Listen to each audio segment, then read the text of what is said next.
Thank you, Zoom. My goodness, thank you for all of you taking the time to show up and talk about the plants. We're going to talk about probably arguably my two favorite subjects in the world, ayahuasca and Huachuma today. So I'm just going to free flow. I'm going to download essentially some information, share a little bit about my journey with the medicines, about the individual superpowers that each of these beings hold, and then the magic of what happens in a like a retreat container when we have the honor and privilege of working with ayahuasca and Huachuma. And it's like double the potentiality for healing and expansion. By the way, this is Prana. This is the real shaman here. He will keep interrupting the space, probably show you his little backside, which is real floofy. So yeah, that's happening. All right. So first of all, I want to share a little bit about who I am because I don't know all of you personally. So just quickly, my bio, I'm Kat Courtney. I am the CEO of a company called Plant Medicine People, and also known as the Afterlife Coach out on the interwebs. I've been at this incredible journey, plant medicine's almost 20 years now, which kind of blows my mind. It seems like just yesterday I was scared to death of drinking the medicine the first time, and here I am 20 years later, still scared to death of drinking the medicine. That part hasn't changed at all. Sign of respect, isn't it, to have that feeling of fear. I have had the honor and privilege of training with some powerhouses in this space. So my ayahuasca journey, I found her first. Fell madly in love, despite the fact that she is not an easy medicine to work with. She was kind of the missing puzzle piece I think I had been looking for my entire adult life up until discovering her. I came to her bulimic, functioning alcoholic, diagnosed bipolar in my early 20s. Had that sort of thing that I think a lot of you probably relate to is outwardly, my life was awesome and I had a lovely fake smile. Inwardly, I was a mess. I was lost and very sad. Did not love myself, even one tiny little speck. So Mama Aya, she had some work to do with me, but thankfully I found her early enough that I got to go big and deep. For a good couple of years, I just trained in terms of working with her in the space with my maestros in the jungle, the Shipibo Kanibo. But about 2.5 years in, I think I finally got honest about the calling of wanting to learn to do that myself, not just for my own personal healing, but could I actually sit behind the altar and do what these incredible beings who hold this medicine do? And so I started my journey of training shortly thereafter. Majority of my training is in the Shipibo Kanibo and Quechua Lemista traditions, which just means I have an old school approach to working with the medicine. It's not the approach, it's just my approach. It's the approach that resonates. The world of plant medicines is really quite dynamic, especially lately, because it's grown so much. And I want to preface all of what I'm going to share today with the awareness that the perspectives, the lenses that I come from are neither right nor wrong. They're just what I have been taught and have come to believe. You will hear people in these spaces have all perspectives, and I think they're all valid. So mainly what we're going to talk about today is the magic of ayahuasca and Huachuma as partners. You will hear many traditions say, no, they shouldn't be used together in the same context. They should always be separated. That's right too. It just doesn't match my experience and my platform. So I just want to preface that I'm sure you've all encountered that thus far in the shamanic space. Everybody has an opinion and most of us don't agree. But luckily we don't have to. I think the core of the spiritual shamanic path is grounded in self-discovery. So what we're all always doing is discovering what works for us, and that's dynamic. What worked for me 5 years ago likely doesn't work for me anymore, except for the fact that ayahuasca and Huachuma together still works. But I just want to respect other opinions, and just emphasize that this is my way, not the way. So back to Aya. Uh, so like I said, my perspective, my training, my lineage is old school. It is grounded in the power of the Icaros, working with the technology of sound in order to communicate and drive the energies of the medicine. I know there's a lot of ceremonies popping up with set lists and whatnot. Not that they're bad. It's just the medicine has, the way she works with me in the space is to be very present, of using me as a vessel to bring in the energies of sound that she knows the space needs, or the individual that I'm working with needs. So she's the divine feminine. Let's anchor her in as I consider her the jungle queen, the queen of duality, and in that she teaches us the capacity that we all have to experience consciousness in this way. The way that I was trained to work with ayahuasca is at night, in the darkness, as a meditation, that we all sit and go deep inside our own psyches. She's a very unique psychedelic medicine in that she goes in both directions. My teacher used to call her a both and medicine, meaning that she goes internal and external. So we get to go deeper into our own personal psyches, some shadow work, discovering parts of ourselves that maybe we didn't know existed, finding trapped emotions and stagnant energies. And we also get to travel the cosmos and visit expanded states of consciousness. Sometimes it happens at the same time. Those are really good nights, right? Where you're like, wow, I'm deeper in myself, my identity, and I'm deeper in the experience of oneness. That's why it's both and. And then if you have the benefit of having that huge experience while sitting on the toilet and purging and crying, I mean, I call that a platinum star night, like all of it happening at once. And ayahuasca, that's part of her magic, is she shows us how expansive we are as vessels, how much we can handle, sit with, bear witness to, feel, and process. And then in that shows us where we're resisting, where we're shut down and contracted, and always without judgment, right? She's always like, honey, it's just information. She's so kind when I have my nights where I'm fighting and resisting, to not punish myself for that. To be like, well, okay, it's a night where I'm trying to fight the sense of control that I know is an illusion, but these things are powerful. So Aya, she's mama, because she has no judgment of our process, and she doesn't do it for us. A good mom shows us the truth of how we're showing up in the world, gives us the tools, new states of awareness, new things to work with in order to support our healing, but she doesn't do it for us. And all of us who have worked with her, we know it's work. It's work. You're never going to pick up a kid, a teenager, tripping on ayahuasca on, the side of the road, because it's not recreational, which is part of her magic. It's embedded in the intelligence and the consciousness of the medicine that we work with it in a ceremonial way, because it's not fun. It can be at times, but she's just so good at finding our edges. So I hold my relationship with Aya is really, for myself and for the people that I pour for, it's about the courage of doing shadow work, of going where we have, boldly never gone before. Now let's talk about Huachuma a little bit. He is the polar opposite in every conceivable way.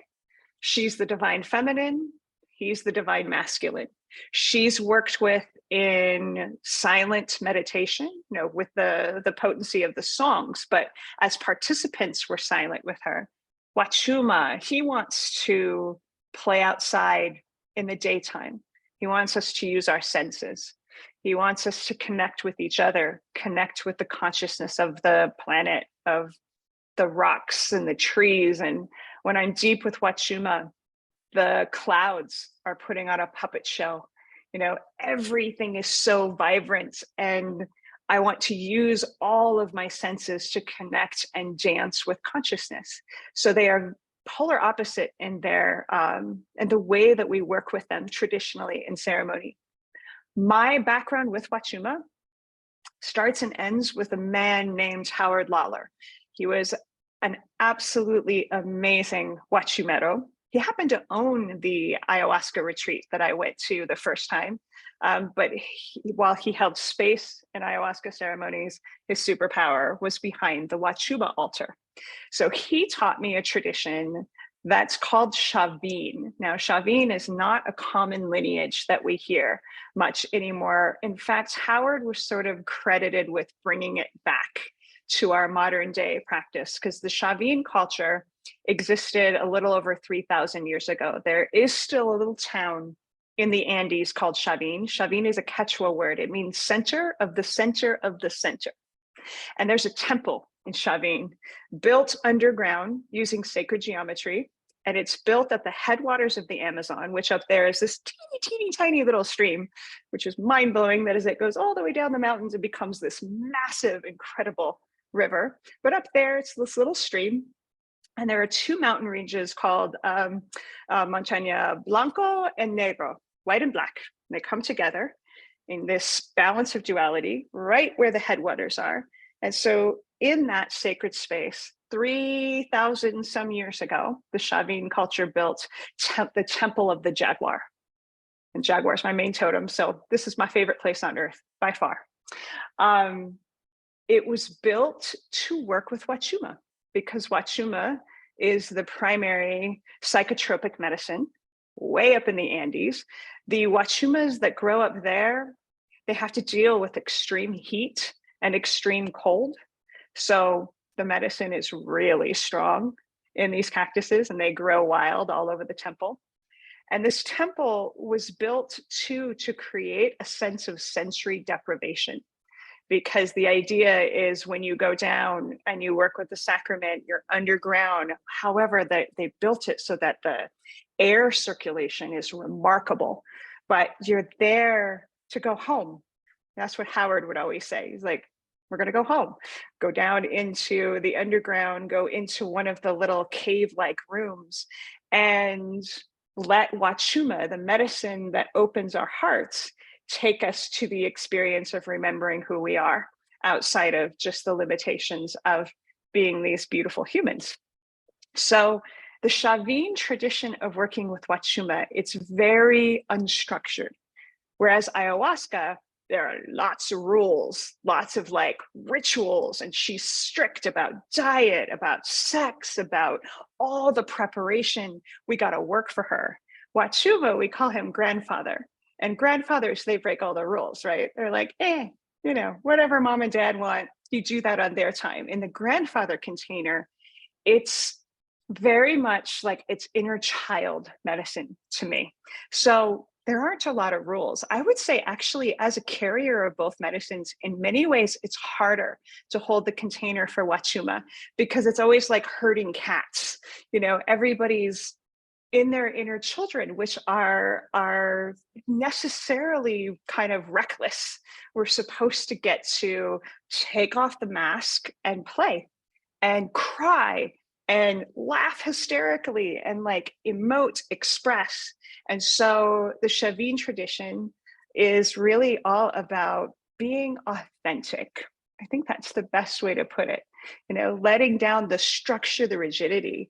I think it wasn't until I drank Huachuma where I realized how rigid most of us are, how limited we are in the expressions of our authenticity, because we have all this programming around what a man's supposed to be like and a woman's supposed to be like, and our cultures that we come from. And Huachuma just goes, to all of that and says, be here, be authentic. And if that means being angry, if it means being silent, like whatever it is, it's perfect as long as it's deeply felt. So in the ayahuasca space, we hold the container. In the Huachuma space, it's really loosely held. You know, I'm basically, when I hold that container, I just watch the vibration of people to make sure they don't need support, but I'm not containing it in the same way, which is why it's kind of harder. Because it's just, there's not a lot of structure and rules with Huachuma, but grandfather wouldn't have it any other way. We emphasize Huachuma is heart medicine. He's all about the integrity of being in that heart space, which sounds lovely on paper, but there's a reason why I think the majority of us resist being in that heart space the most of our lives, because it's vulnerable, because that's where broken heart syndrome, which is a thing, resides, where we get to work with the grief of how our lives haven't maybe been the way we wanted them to, or the world is certainly not the way we want it to be. And Grandpa Cactus, he knows that by allowing us the experience of that integrity, by releasing, you know, the grief, the rage, the disappointment, the trauma that we've experienced, we get to walk the path of experiencing then the gates of heaven, because it's right here. But it's typically, for most of us, buried beneath a lot of layers of the wild, intense, crazy lives that we've lived in this world, right? And so most of us, we resist being heart-led because there's so much there to process and to feel before we experience the expansion of bliss. However, Huachuma also likes to teach that we can experience something like grief as blissful. And so for me personally, when I work with Huachuma, the majority of the time I am laugh crying. I am both. I am like laughing at the absurdity, the freedom that I feel, and also crying, sometimes from sadness, sometimes from joy. But it's just this freeing experience of a massive release of emotion. Huachuma has this incredible way of very slowly dismantling the kind of power center of the mind. When I'm deep with him, I realize that the mind has maybe gone down to a whisper. Maybe she's not saying anything at all, which is amazing.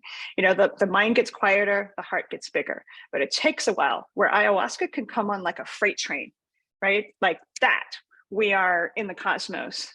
Huachuma takes his time. We like to describe working with him, it's like sitting on a back porch with our grandparents in a rocking chair, talking about the secrets of the universe. But it takes all day because they're not in any hurry. So Grandpa is a slow ride up into a peak experience. And the peak experience with Huachuma, it's so different than ayahuasca that people often in our retreats where we work with both medicines, they think that the medicine of Huachuma isn't working. But yet this will always be the person who the first half of the day has been laughing and crying and emoting and sharing. And then they'll come up to the altar and be like, yeah, I don't think it's working. Like, yeah, it is. It's deeply felt. He is psychotropic because, of course, mescaline is one of his core alkaloids. So if you're on a really deep dose, heck yeah, the world lights up. It's a little bit like mushrooms in terms of the visuals that can happen. You start seeing the life force of all things. I experience synesthesia, which is like when our senses get crossed, like I can feel colors, you know, I can smell colors and life force. This is just an aspect of his psychotropic properties. But, and interestingly enough, a little trivia fact with Huachuma, with mescaline, the term psychedelic came from Huxley when he was working with mescaline. So it's the original psychedelic medicine, even though the visual factor of Huachuma is so different than what we would typically call psychedelic. Ayahuasca is psychedelic. The grid lights up. You know, we start to see, I see a lot of eyeballs and like other beings from, not from here, I'll just say that. Whereas Huachuma, I think he lifts the veil so that we can see things as they really are. We can see things in their vibrancy, their life force, their consciousness.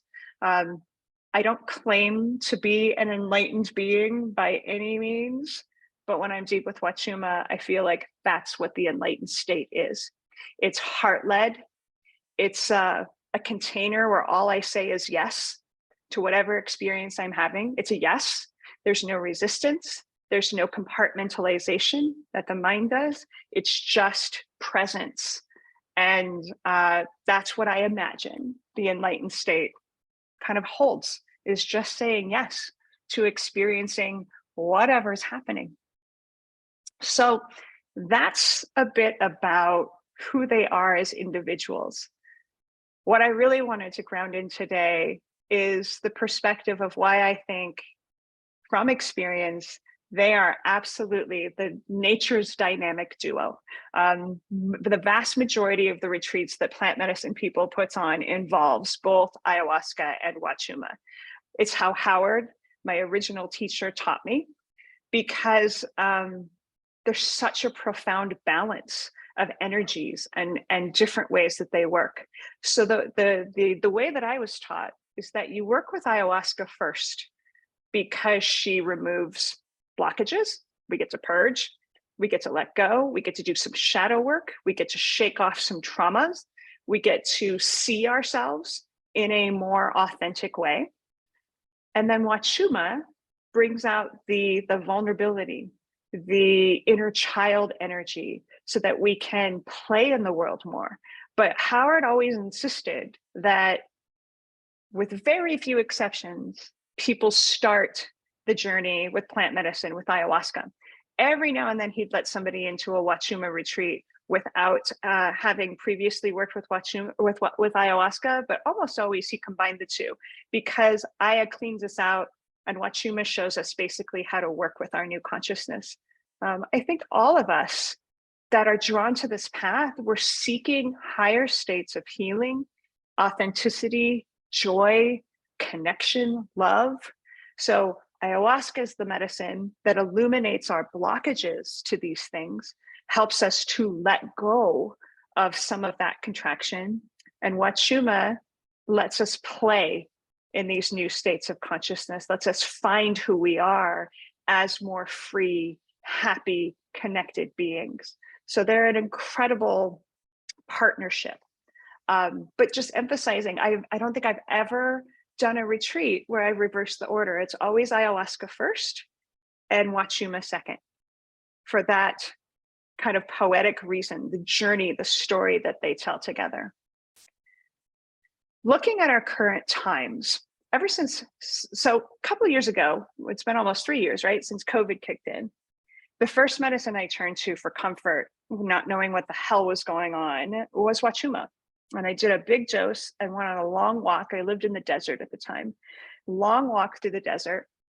And what Huachuma reminded me of is that, you know, we were going into a collective shadow, which we're still in. So it's a long ass ceremony that we're all in. But what he reminds me of all the time is to always hold the vision for the world, both the personal world and the macro world, that we are intentionally co-creating. Because Huachuma, being that heart medicine, he dares us to play big. He dares us to have huge visions for what is possible. So when I brought him in that way, it occurred to me that maybe that was the beginning, maybe not the beginning, but a further manifestation of the Huachuma Renaissance. You all know ayahuasca has been having a heyday for many years now. I mean, 17, 18 years ago, when I first started working with her, not in a million years did I think that the numbers of people that are called to work with her would be the reality. She has, I think she's gone to every corner of this planet. She just decided it was time that mass consciousness was ready to do individual shadow work, to start clearing our lineages. And it's incredible how prominent and popular she's become. If my instinct served me correct, since the dawn of COVID, ayahuasca has pulled back a bit. Not to say that she's not still everywhere. That train has left the station, but she's pulled back. And when I asked her why, a year or so into the COVID adventure, she said very simply, because as a culture, as a people, we are deeply in shadow work.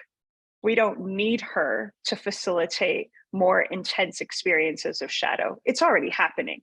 Life is bringing that. The pressure cooker of going through the pandemic, of all the wars, all of the, it's not like racism, misogyny, all of these things weren't present in our culture already. They just all came right to the surface, didn't they? In typical shadow work fashion.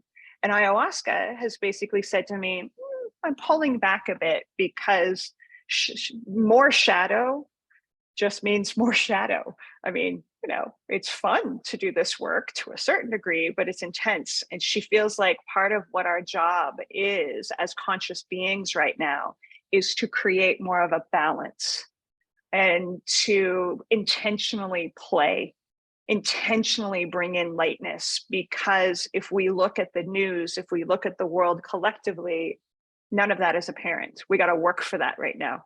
I work with Cacao almost every morning, and that's one of her messages to me is like, lighten it up, honey. The universe isn't going to do it for you right now. You got to intentionally bring that in. And it's really important. Well, we know working with ayahuasca, she's not fun times. She is shadow work, which we can have the attitude that that's fun and that's amazing, but that's not readily available to most of us. So she's pulled back. And the plant spirit that's come forward is Huachuma.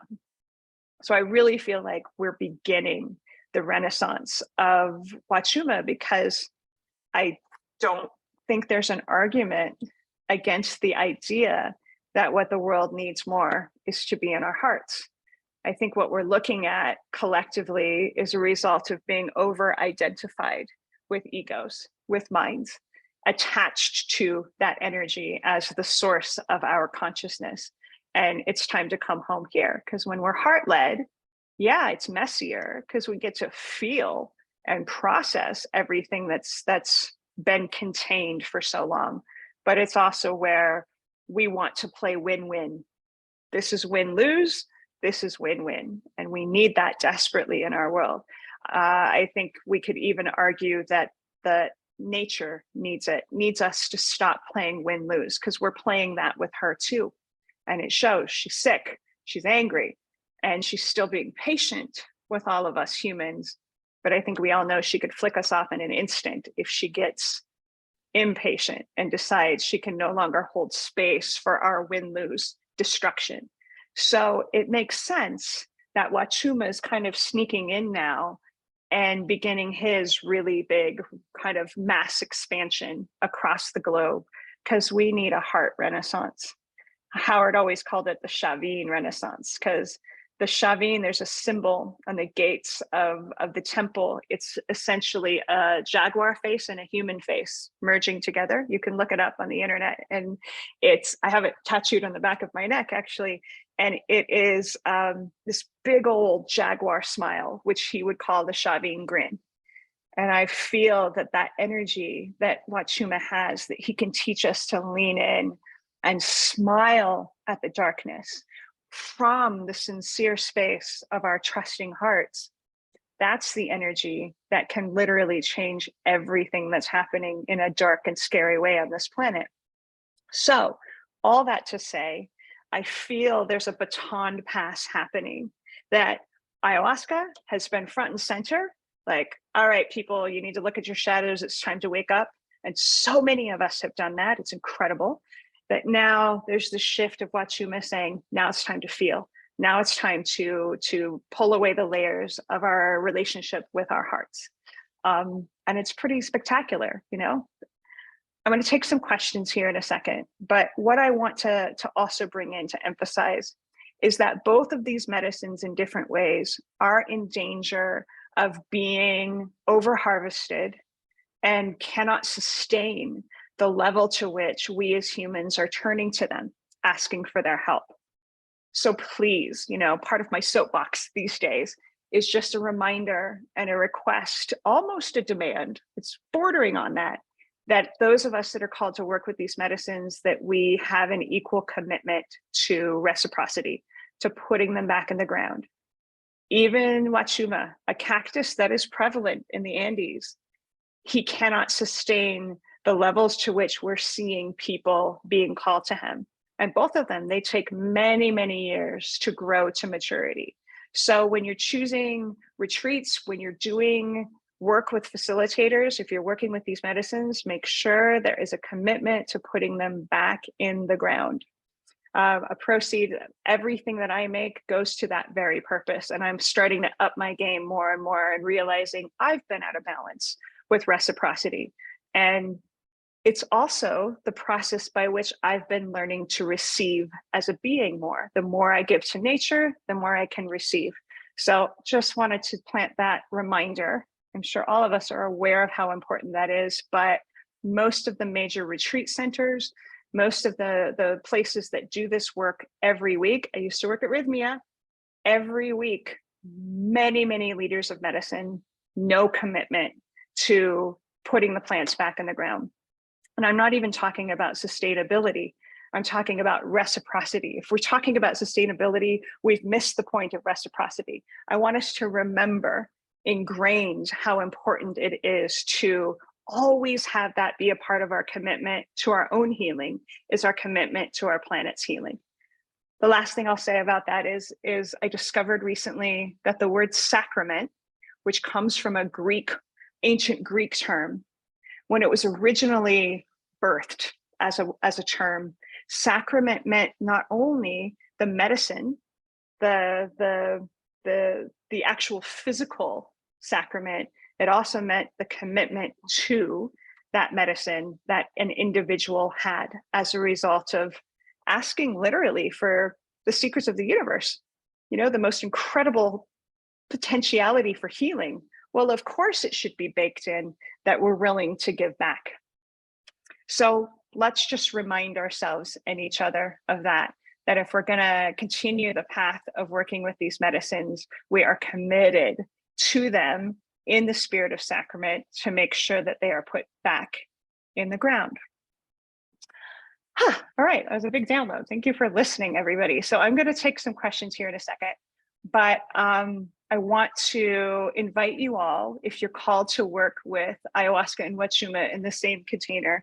We have a retreat at Plant Medicine People coming up in November that is based in the spirit of shadow alchemy. Because of everything that we have all been going through, my suspicion is that all of us could use some alchemy for our fear, our sadness, our anger. And Huachuma, ayahuasca and Huachuma, the dynamic duo, can help us with that. So if you are called to joining us, I'm going to put a code in chat that will give you $200 off if you sign up. I'll put up the URL for the retreat, and the code is basically just webinar. And that's going to expire the end of Saturday. So if you're called and you want a little discount, please come play with us. We would be honored to have you in this or any future retreat. And we are committed not only to the sustainability, the reciprocity of the plants, but we also support various indigenous tribes and peoples. We're really passionate about protecting the ancient traditions and, of course, the sacraments themselves. So that is what I wanted to share. Does anybody have questions or comments about these two magical beings? Let's see, I'm going to make sure I didn't miss anything in chat. But if you want to unmute yourself or raise your Zoom hand, either one, I would be happy to take any questions.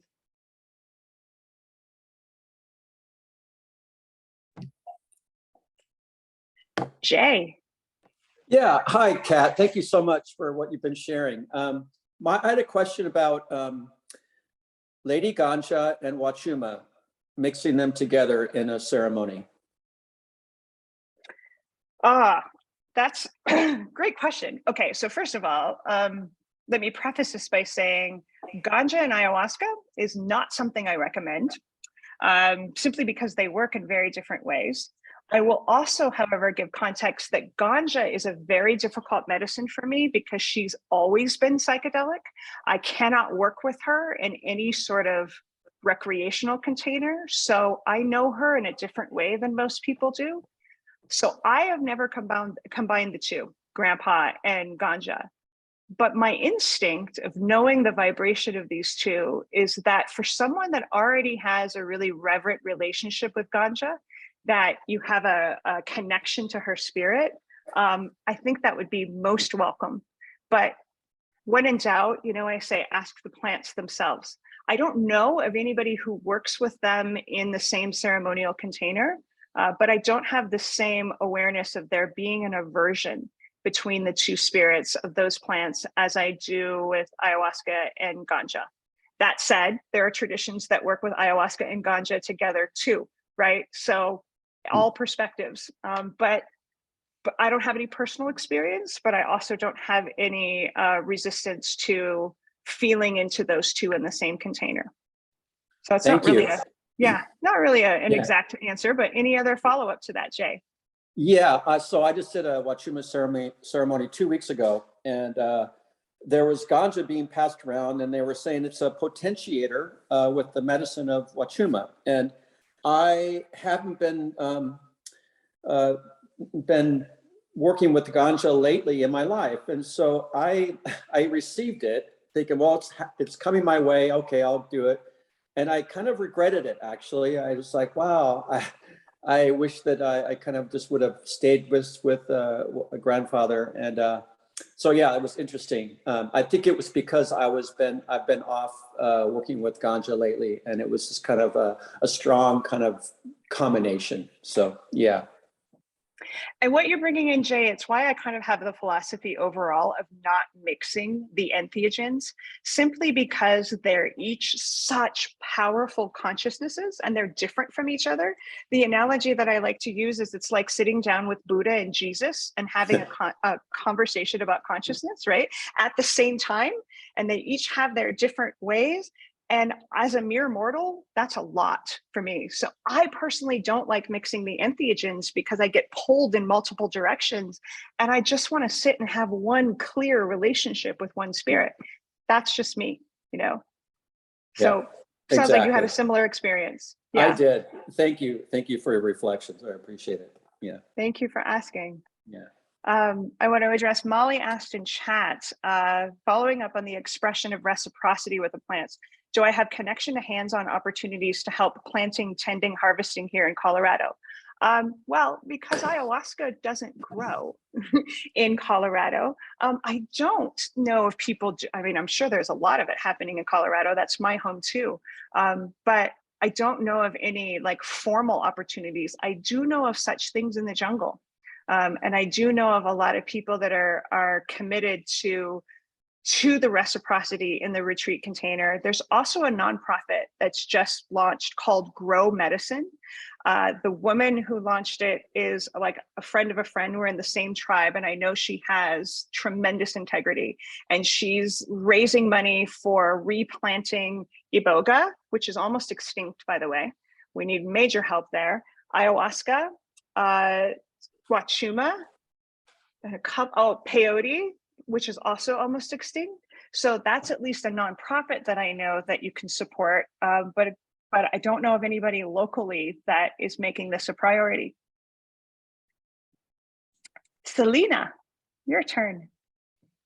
Hi, I just wanted to ask you if you have any advice.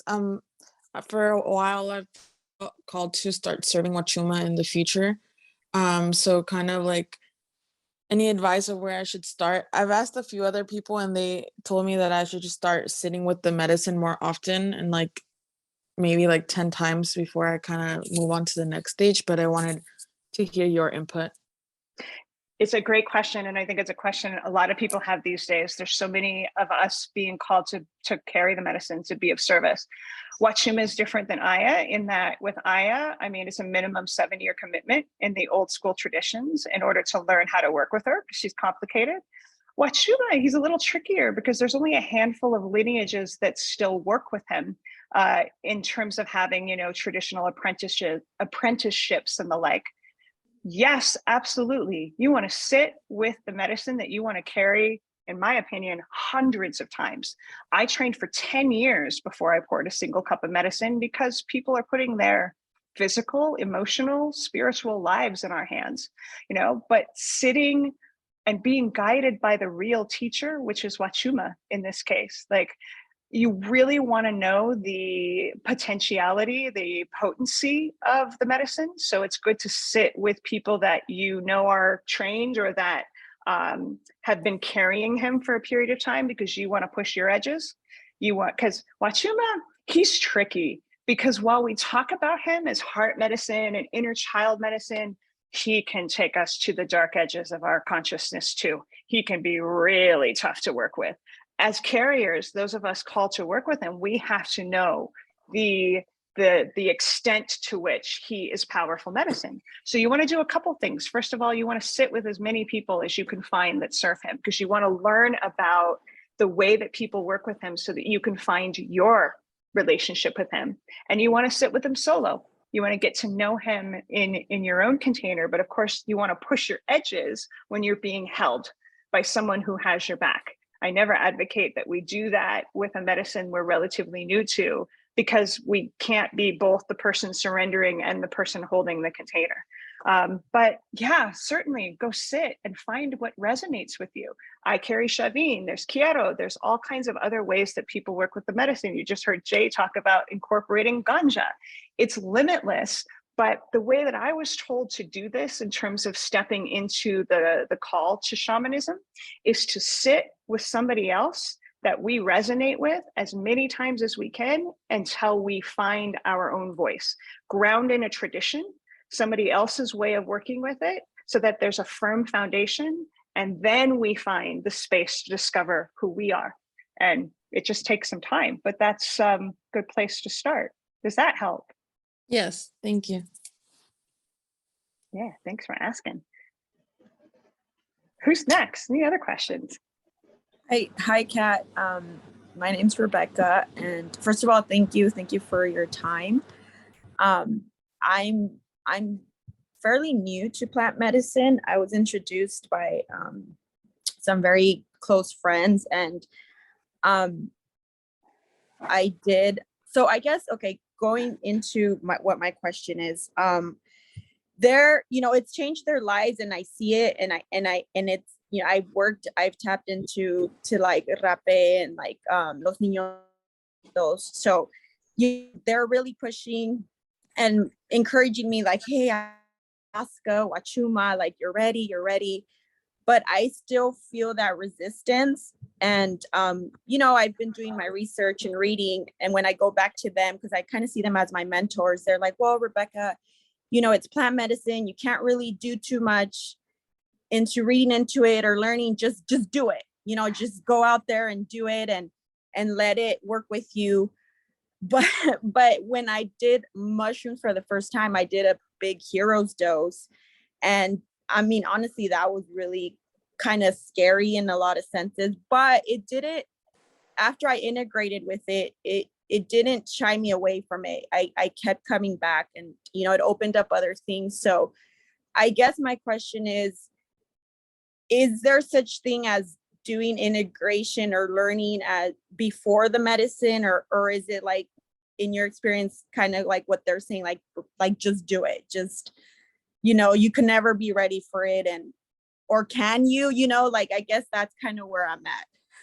So the answer is yes to all of it, in that we got to be spacious enough to allow the resistance and the fear, because we all have it. And this is diving into the unknown. And I don't care how many times we've drank medicine, it's always the unknown. It's always like, what's going to happen? So Right. On the one hand, yeah, there's the courage that's underneath the fear that's like, go for it. And that is what you're expressing. You have this awareness. And there's so many things that we can do outside of the ceremony space to sort of help us co-create something that's graceful rather than like full of resistance and fear. And Right. so I'll give you some examples. It's like in the training I did, a lot of it has to do with the relationship of our altar items, right? Like when we sit to do this work, we have all kinds of crystals and plants and animal totem relationships and spirit guides. And so you want to pick a couple of relationships to cultivate based upon what you need. Think about what it is that you need. So if you're like, I go into fear a lot, I go into fear and resistance, cultivate a relationship with something in a spiritual sense that helps you feel confident and grounded and strong. I would say half the things on my altar are about grounding me, keeping my nervous system calm, being present, because it's such an intense process. But pick a couple, whether it's a crystal like tourmaline or onyx, whether it's, my main animal totem is the black jaguar, and cultivating a relationship with her.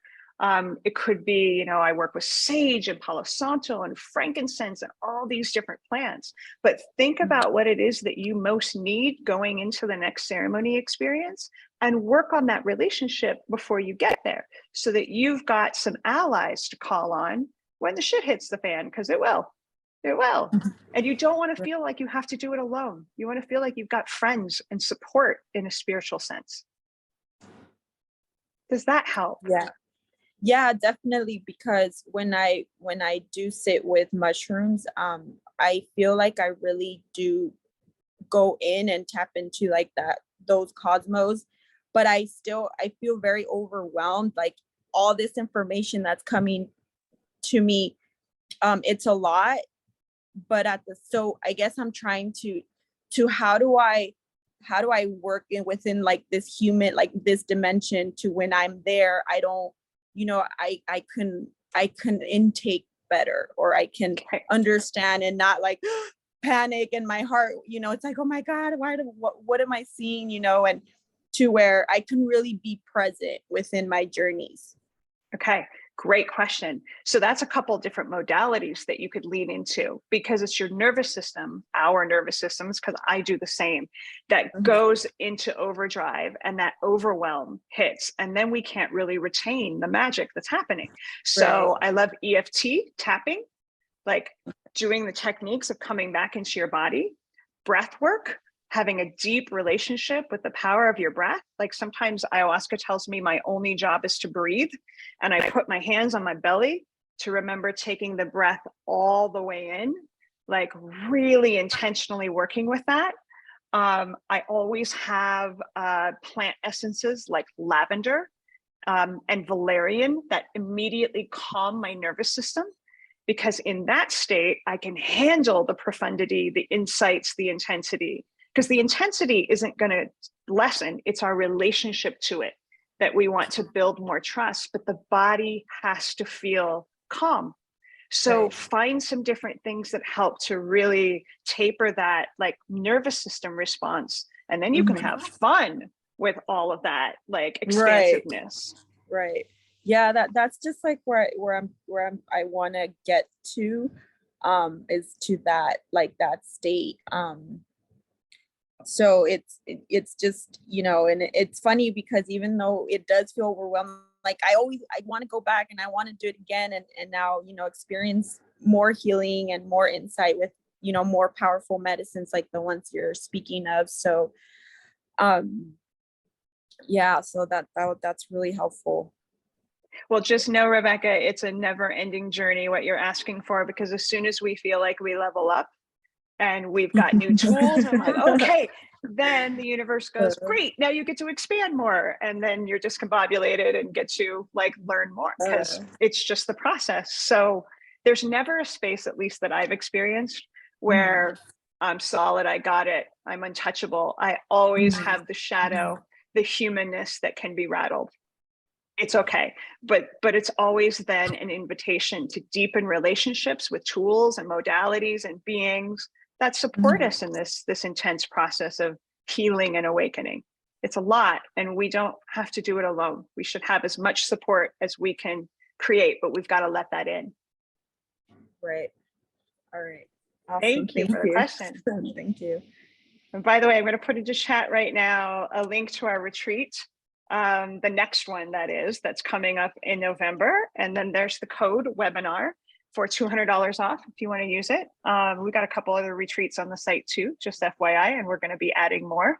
We're going to probably do 3, 4, 5 a year. So you'll have lots of opportunities to come play with us. Next up, Kathy. Darling, hi.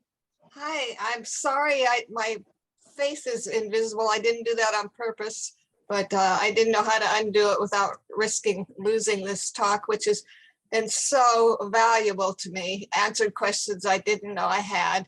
And you just now answered another one because I'm not free for November, but I am dying to do a retreat with you. Now I'd like to do one such as one you just described, because I've never done a plant medicine retreat. And I've been thinking about it since I first met you, I don't know, a decade or more in Las Vegas. And I will never do a plant medicine retreat being held by someone other than you, because trust is huge for me. And I know you to be the best person I know. So I couldn't do it with someone else. I would never choose to do it with someone else. So as soon as I get my mom sorted, that's number high on my healing. So I'm going to keep watching for them.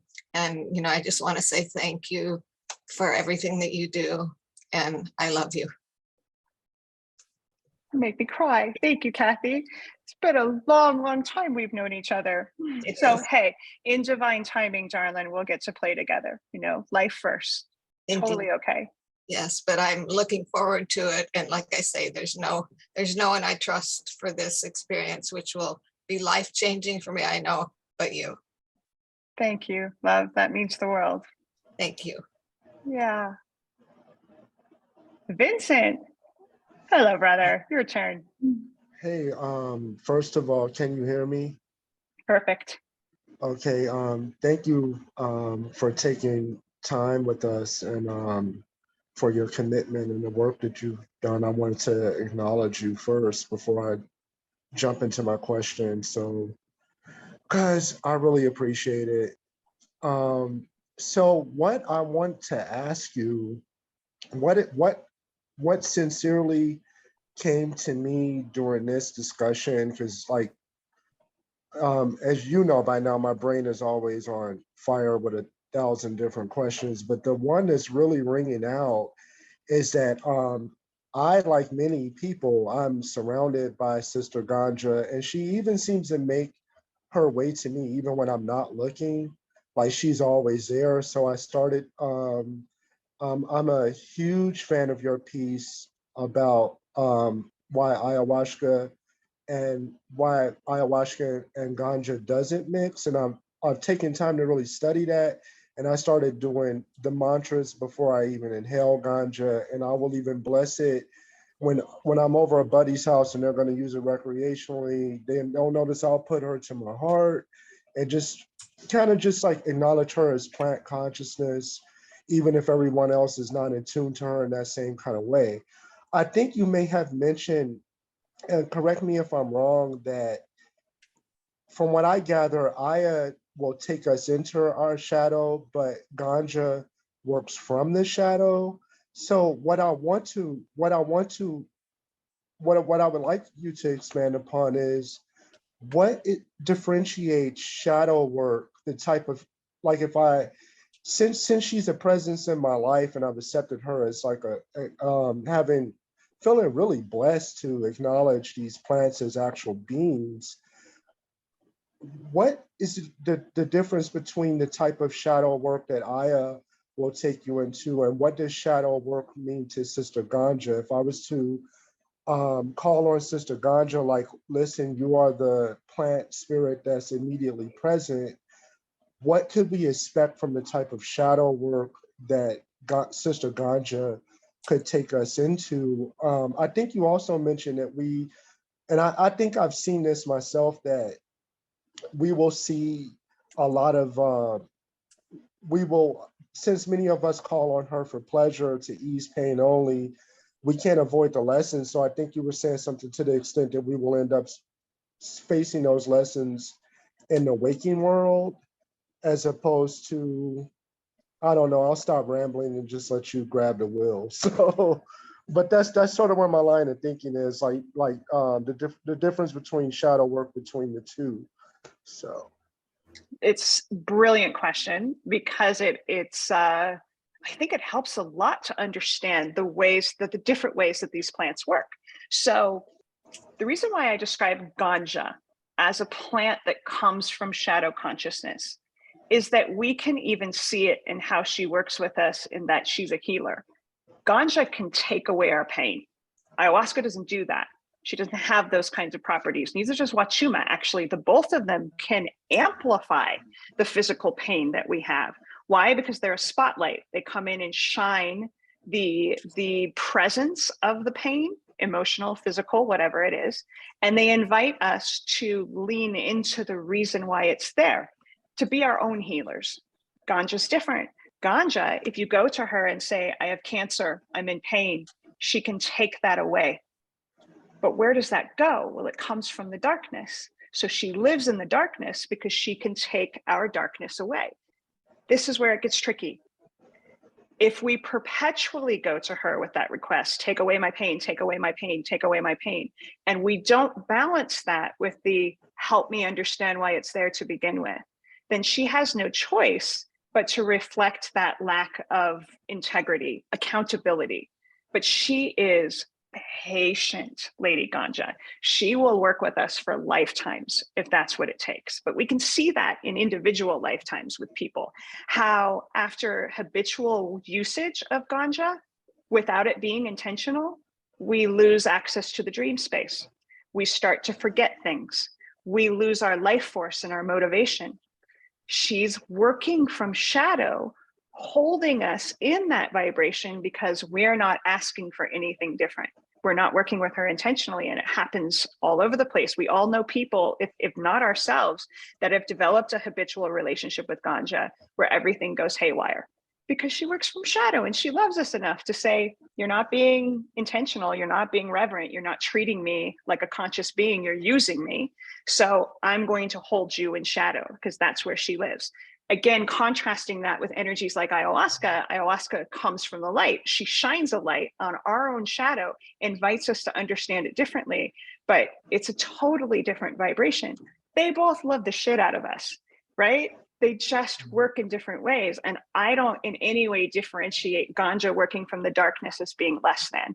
If anything, I bow to her of having the love, the unconditional love for humanity, that she works with us in a way that is very confusing, that gets her vilified for being the gateway drug, for being the reason why people check out of their lives or forget things. It's not her fault. She's reflecting our lack of consciousness and intention.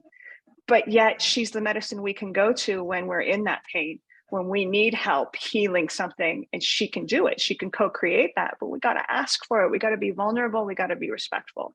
So that's foundationally how I describe the difference between a plant like ganja that works from shadow versus a plant like ayahuasca that helps with shadow work.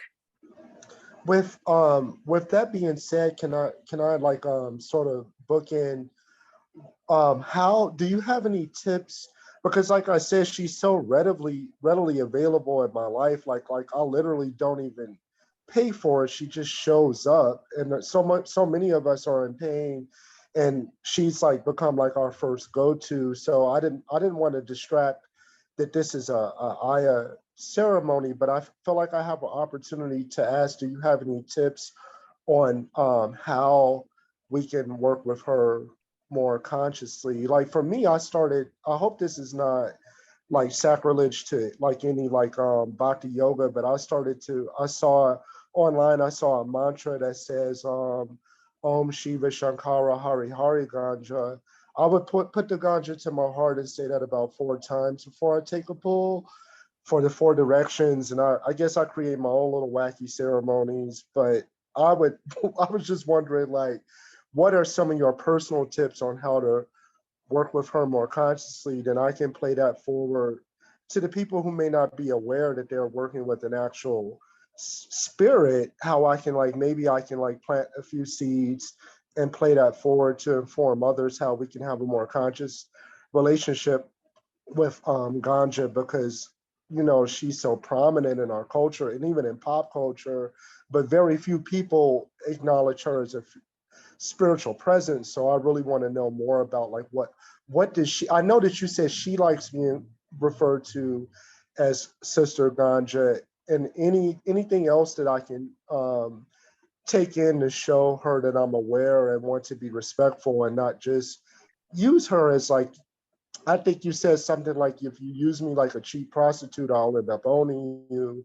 And like you said, and I don't know if it's just, but I'm gonna be 47 this month, but even me, my memory is blanking out more and more. And I want to be respectful to all of these beings. So that's, you know, if you have any more tips on what I can do to like just pay homage. Two core principles to work with, and this goes for any of the plants that we are cultivating relationships with. So ganja, ayahuasca, mugwort, like rosemary, whoever you work with in sacred ways. Number one, to treat them like they're sentient beings. And the way that I like to do that is to make sure that I'm balancing what I'm asking for intentionally, because we know we want to come with intentions, but to also sometimes have those intentions be, tell me about you. How you doing? What can I do for you, my plant friend? Like giving it back to being curious about them, showing themselves to us and creating that reciprocity in a relationship way. I mean, think of it as a relationship. If we're in relationship with each other and all I'm doing is asking things of you, Vincent, can you do this? Vincent, do that. And not saying, how you doing, man? Like, what can I do for you? You can feel the relationship is very imbalanced. So go to whatever plant you love in this way of asking to know more about them, to learn more about them and how we can create reciprocity. So that's number one. And number two, you basically already mentioned you're starting to do this, is to create a ritual of sacredness. It could be mantras, it could be like visualizations, it could be interpretive dance, like it doesn't matter. There's so many amazing ways to create ritual, but the idea behind ritual is it creates two things. One, a sacred space. This is holy. So convening with these plants is holy. I do this with cacao and rapé in the morning. It's holy, it's a privilege. Even if I do it every day, it's still special. So that's one. The other reason for ritual is to create a sense of surrender in us, like an altered experience, whether or not it's an altering plant. We want to step out of the mundane. We want to step out of our heads. So we do that by creating sacredness, something that feels holy. That's the word. And so those are the two things, the sacred space and ritual and relationship. Ask them about who they are and what they need. Thank you so much. I appreciate it. So Thank you for I'll the question. pass it. I'll pass it on. And it is. I'll say one more thing. It's interesting that you mentioned the cacao, because I ingest cacao. I guess this is recreationally, like literally every day. So I'm just going to have to go ahead and get your book to like learn more about why so many different like medicines seem to be reaching out. And I'll quit yapping and give the space over. So. Oh, thank you for the beautiful questions, though. It's good to see you. Good to see you. Take care. Mm-hmm. Thomas, thank you for being patient. Your turn. Hi, Kat. It's nice to meet you. Can you hear me? Yeah, perfect. Okay, cool. I read your book. I loved your book, by the way. I wish I had that when I started my plant medicine journey. It would have been very helpful to avoid some places. I wish I had it too. I love that you call ayahuasca and Huachuma the dynamic duo. I had a beautiful experience in Peru under Huachuma after 3 nights of grandmother medicine kicking my ass. And they played a little dance with each other in my mind and in my heart. It was beautiful to watch. And but my question for you was, for people who are called to, let's say, serve the medicine or become medicine carriers, which I feel like everyone who sits these days wants to be that. For the people who are just coming for healing, how long would you recommend between ceremonies? I get that question a lot. I will preface with the fact I have been assisting in Huachuma ceremonies, and I've had people reaching out, oh, I want to do it again, I want to do it again. And I've actually been telling people after my Peru experience, I've taken a longer integration period between, I haven't sat with anything in a couple months because that's how deep it went. I've been telling people to take their time before rushing back to ceremony. What would you recommend for? It's kind of the $1 million question in integration, isn't it? It's like, how long is long enough? And there's no easy answer in terms of it being a formula, but there's a couple of ways that we know we're chasing an experience rather than really being called to come back. First and foremost, if your intentions are the same, like if you haven't integrated anything from the previous experience, right? You're asking the same questions without having done the homework that probably came in from Aya and or Huachuma previously. So, you know, I'll use a personal example, working through alcoholism and bulimia. Like if I hadn't done what I was told was the next step in healing, and I went back to a ceremony, they're going to say the same damn things, and they're going to say them louder because I wasn't paying attention, and that's not fun. It's also not respectful to them. It's like going to an oracle and asking the same question multiple times, and it's like, you're not happy with the answer. Well, that's, you know, that's on us, right? So doing the homework. Ayahuasca has an expression to me. She doesn't like it when people do the homework on the teacher's desk, where we go back into ceremony to integrate what she told us before. So how long it takes really depends on the intensity, the depth of the previous experience. So my rule of thumb is, if you're confused about it, wait. You know, we're clear when we're called, aren't we? We're like, there's this magnetism. If it feels forced, if it feels like it's out of obligation or out of, well, it's available, I should do it. No, wait until that calling is like that magnetic pull that we all felt the first time that we drank. Instead of chasing it, instead of it being any other reason other than something in us wants to sit, is ready, as long as we've done our homework from the previous experience. So that's kind of how I approach it.